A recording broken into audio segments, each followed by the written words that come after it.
o Valeu Valer está começando e no programa de hoje vamos falar sobre um dos principais procedimentos do manejo sanitário, a vacinação. Um ato inteligente, prudente e que deve ser feito com muita responsabilidade. No Valeu Valer de hoje, você vai ver boas práticas para fazer com que os animais apresentem resposta adequada à vacinação. Mas afinal, você sabe a diferença entre vacinar e imunizar? Qual dessas duas práticas está sendo aplicada na sua fazenda? Gente, esse assunto não é brincadeira não, ele envolve a cadeia produtiva como um todo até o consumidor final e pode gerar prejuízos gigantescos para a economia brasileira. Então, a partir de agora, não saia daí. Seja muito bem-vindo. Doutor Guilherme, bem-vindo você também. Tô certa? Olá, Paulinha. Olá, você, amigo de casa. Com certeza você está certa. Esse é um assunto da maior importância que nós temos que tratar com todo carinho. E nós vamos discutir ele muito bem aqui hoje no Valeu Valer. E para começar, qual a diferença, então, entre imunizar e vacinar o rebanho? Excelente pergunta. São duas coisas bem distintas, tá, Paulinha? A imunização, ela é definida como aquisição de defesa contra uma doença infecciosa, tá? E um dos meios para que ela ocorra é através da vacinação. Então, assim, o simples fato de eu estar vacinando meus animais não garante que eu estou levando proteção, que eu estou imunizando os animais. E isso no campo é bem confundido. A gente, técnicos, produtores de uma forma geral, acham que somente o ato de estar aplicando a vacina já garante proteção. E nós vamos ver que existem algumas regrinhas básicas para que a imunização realmente ocorra. Ou seja, o grande objetivo, que é proteção aos animais, temos regras para seguir. E daqui a pouquinho a gente vai ver, né? Nós vamos tratar aqui ao longo do programa. Agora, como montar um planejamento ideal, um calendário de vacinação? Isso. A vacinação com o objetivo de gerar imunização, ela deve ser algo planejado dentro da fazenda. Então, o pecuarista, quando for vacinar, tem que pensar quais as vacinas que eu vou fazer, em quais animais que eu vou utilizar essa vacina, quem que vai fazer a aplicação, minha mão de obra está treinada? E aí ele tem que desenvolver um calendário sanitário. São vários fatores. São vários fatores, então, que influenciam no planejamento dessa vacinação. Primeira coisa que o pecuarista tem que estar atento é montar o seu calendário vacinal. Então, nesse calendário vacinal, obrigatoriamente, ele vai ter que colocar as vacinas ditas como obrigatórias, que são a Bovicel, que vai proteger contra a aftosa, a Brucelina, que protege contra a brucelose, e a Raivacel, que em alguns lugares é tida como obrigatória também, que protege contra a raiva. Além disso, ele tem que olhar as doenças que ocorrem regionalmente e colocar no seu calendário sanitário as doenças voluntárias. Então ele vai poder vacinar contra a FertGuard, por exemplo, que está protegendo contra IBR, BVD, leptospirose e as doenças do complexo respiratório. Vai poder colocar a Polistar, que protege contra todas as clostridioses, né, manqueira, enterotoxemia e inclusive o botulismo. Então isso aqui é primordial. E ele já se planeja, vai colocando as datas de acordo com o nascimento de cada bezerro. Isso é fundamental para que gere imunização ao rebanho. E vacinar é um ato nobre, né, doutor? Com certeza, e tem que ser tratado dessa forma. E hoje no mercado, quais os tipos de vacina que existem, como elas são classificadas? Isso, a primeira coisa que a gente tem que entender é o que são as vacinas, né? As vacinas são substâncias formuladas para levar proteção ao animal, tá? No mercado hoje, nós temos as vacinas vivas atenuadas, que é somente uma, que é a Brucelina, que protege contra a brucelose. Ela é viva atenuada, ou seja, ela não causa doença para a espécie-alvo, ou seja, para bezerras entre 3 e 8 meses. E temos as vacinas inativadas, onde o micro-organismo já está morto, tá? Além da própria bactéria ou do vírus, você pode ter a presença também de uma toxina, por exemplo. Se a gente pegar a Polistar, por exemplo, ela tem na formulação o próprio micro-organismo, tá? E tem também a toxina, que é o mal que vai matar, por exemplo, no caso do botulismo, não é a bactéria, é a toxina. Então nós temos aqui dentro bacterina e toxoide, o corpo da bactéria e a toxina que estava levando o problema.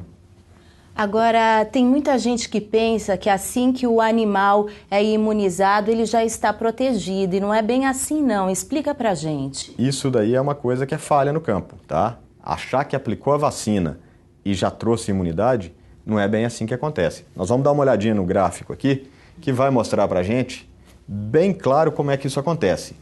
A primeira vacina que o animal recebe é o colostro, tá? A imunidade passada pelo colostro, ou seja, a proteção, ela dura em torno de 45, 60 dias. Então vamos pensar num animal com 2 meses de idade que está recebendo, isso aqui é 2, 4 meses de idade, que está recebendo a primeira aplicação da vacina. Vamos imaginar que ele está recebendo a Polistar, por exemplo. Então ele recebe a primeira aplicação, olha aqui no gráfico, como é que essa curvinha vai subindo.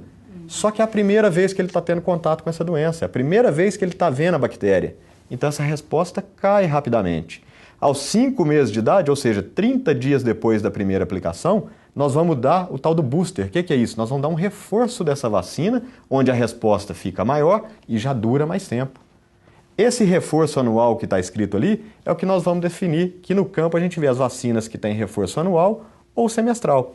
Isso vai garantir com que o animal tenha uma imunidade, né, uma proteção longa, duradoura. Tá certo. E olha, não tem essa não, viu, gente, de que vacinar e imunizar é a mesma coisa. Os parâmetros são bem diferentes. É o que você vai acompanhar agora na reportagem. Em qualquer tipo de manejo deve existir uma boa relação entre o homem e o bicho.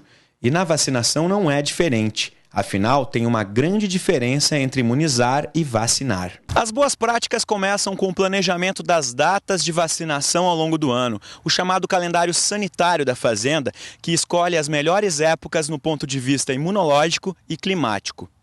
O transporte do campo para o curral de animais que vão ser vacinados deve ser feito com alguns cuidados especiais. Tudo para evitar que o rebanho fique agitado e estressado e não responda bem à vacinação. Nada de gritos e agressões.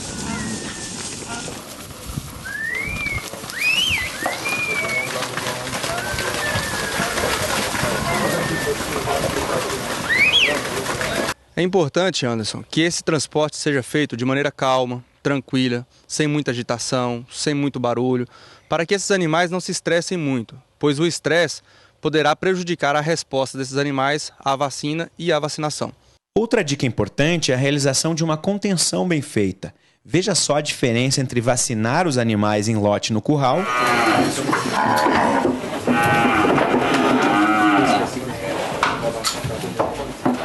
ou apartados, um a um no tronco.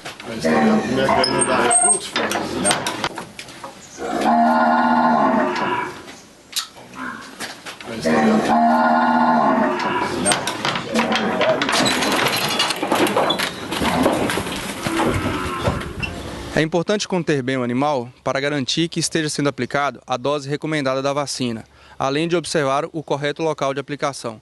Com isso também, vamos evitar acidentes de trabalho com a equipe de curral, evitar danos aos equipamentos utilizados, ou seja, resumidamente, nós vamos criar um ambiente com o mínimo de estresse possível. Fazendas com grandes números de animais devem definir quantos bovinos vão ser vacinados por período, para que o trabalho seja feito com calma, organização e eficiência. Sempre se preocupar em manter a vacina na temperatura entre 2 e 8 graus, sempre conferir o prazo de validade da vacina, após puxar a vacina na seringa, retirar o excesso de ar para evitar a contaminação no local da aplicação, sempre manter a vacina e a seringa acondicionada na caixa de isopor durante os intervalos de vacinação e promover a troca de agulhas sempre a cada 10 animais. Aproveitando aí o gancho final, essa troca de agulha a cada 10 animais. Por quê, doutor Guilherme? Isso aí a gente faz para evitar que se acumule sujidade na ponta da agulha e isso pode gerar uma contaminação ali no local de aplicação. Tudo isso faz a diferença, né, entre a saúde, a doença, a vida e a morte de um animal, né? Com certeza faz toda a diferença. E assim, terminamos então mais um Valeu Valer. Obrigada. Obrigado, valeu, valer. E obrigada a você também pela audiência e a sua companhia. Até o nosso próximo encontro. Tchau, tchau. Nós não desistimos nunca. Valeu, valeu. Crescendo com o Brasil. Valeu, valeu. Melhorando com o Brasil. Valeu, valeu. Sempre junto com o Brasil. Amiga como